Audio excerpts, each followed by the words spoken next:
بسم اللہ الرحمن الرحیم۔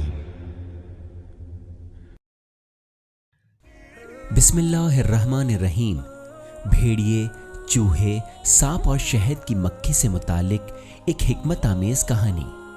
ایک دفعہ ایک شخص نے خواب میں دیکھا کہ ایک بھیڑیا اس کا پیچھا کر رہا ہے۔ وہ شخص بھاگ کر قریبی ایک درخت کے پاس گیا اور اس درخت پر چڑھ کر اس کی شاخ پر بیٹھ گیا۔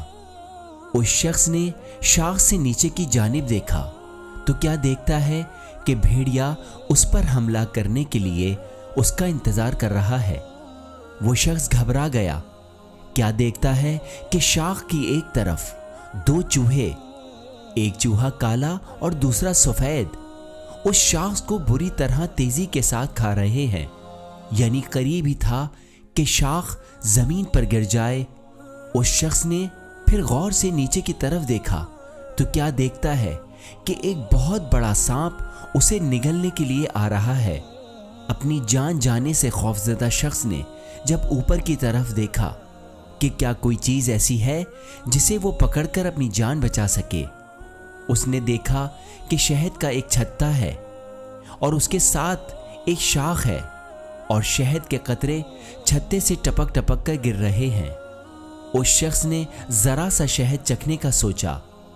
جیسے ہی شہد کو چکھا، شہد ذائقے میں لاجواب تھا۔ چنانچہ اس نے ایک اور قطرہ اور پھر تیسرا قطرہ چکھنا چاہا، اور اس طرح وہ شہد کی مٹھاس میں ایسا کھویا کہ وہ ان دو چوہوں کو بالکل بھول گیا جو اس کی شاخ کو مسلسل کھا رہے تھے۔ مزید یہ کہ وہ زمین پر موجود بھیڑیے اور نیچے بیٹھے ہوئے سانپ سے بھی بالکل غافل ہو گیا۔ خواب دیکھتے دیکھتے اچانک گھبرا کر وہ نیند سے بیدار ہوا اور اسے احساس ہوا کہ یہ سب تو خواب تھا۔ کیونکہ یہ ایک انوکھا خواب تھا، اس لیے وہ شخص اس کی تعبیر جاننے کے لیے ایک عالم دین کے پاس گیا۔ عالم دین نے اس سے خواب سنا اور کہا، تم نے جو بھیڑیا دیکھا تھا وہ تمہاری موت ہے، اور یہ موت یعنی بھیڑیا تمہارا پیچھا کرتا ہے، اور تم جہاں بھی جاتے ہو زندگی بھر اسی طاق میں رہتا ہے کہ تمہیں دھر لے۔ سنو، دو چوہے جو تم نے دیکھے، ایک سیاہ اور ایک سفید، ایک دن اور ایک رات ہیں۔ سیاہ چوہا گویا رات ہے اور سفید چوہا گویا دن ہے، اور یہ دونوں مسلسل تمہارا وقت کھاتے ہیں اور یوں وہ تمہیں موت کے قریب لے جاتے ہیں، یعنی صبح و شام گزرتے ہیں اور تمہاری موت تمہارے قریب ہوتی چلی جاتی ہے۔ اور یہ تم نے جو ایک بڑا سا سانپ دیکھا تھا، یہ تمہاری قبر ہے جو ہمیشہ موجود ہے، اور بس اسے تمہارے اس میں دفن ہونے کا انتظار ہے۔ شہد کا چھتا یہ دنیا ہے، اور شہد کی مزیدار میٹھے میٹھے قطرے اس دنیا کی آسائشیں ہیں۔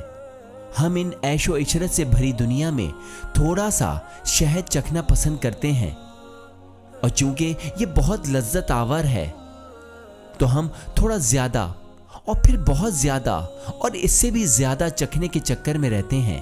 اس دوران ہم اس دنیا میں گم ہو جاتے ہیں اس کی لذتوں میں، اور ہم اپنی زندگی کی محدود فرصتیں بھول جاتے ہیں، ہم اپنی موت کو بھول جاتے ہیں، اور ہم حتیٰ کہ اپنی قبر تک کو بھول جاتے ہیں۔